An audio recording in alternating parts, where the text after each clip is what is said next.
రాతి ఉసిరికాయలతో ఎన్నో ఆరోగ్య ప్రయోజనాలు ఉన్నాయి. ఈ ఉసిరికాయల్ని సీజన్‌లో ఇలా చేసి పెట్టుకుంటే సంవత్సరం పాటు హ్యాపీగా తినొచ్చు.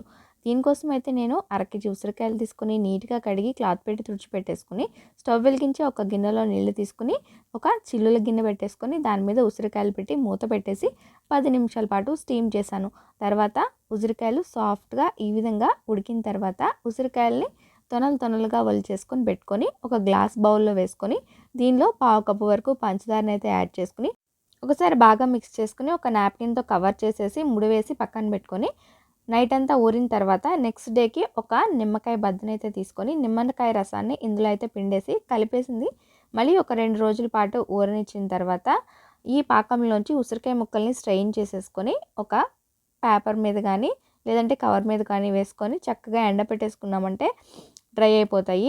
ఈ సిరప్ కూడా వేస్ట్ చేయకుండా దీన్ని మనం షర్బత్స్ ప్రిపేర్ చేసుకోవచ్చనమాట. తర్వాత ఈ విధంగా ఎండిన ఉసిరికాయల్లో కొంచెం పంచదార పౌడర్‌ని స్ప్రింకిల్ చేసి స్టోర్ చేసుకోవడం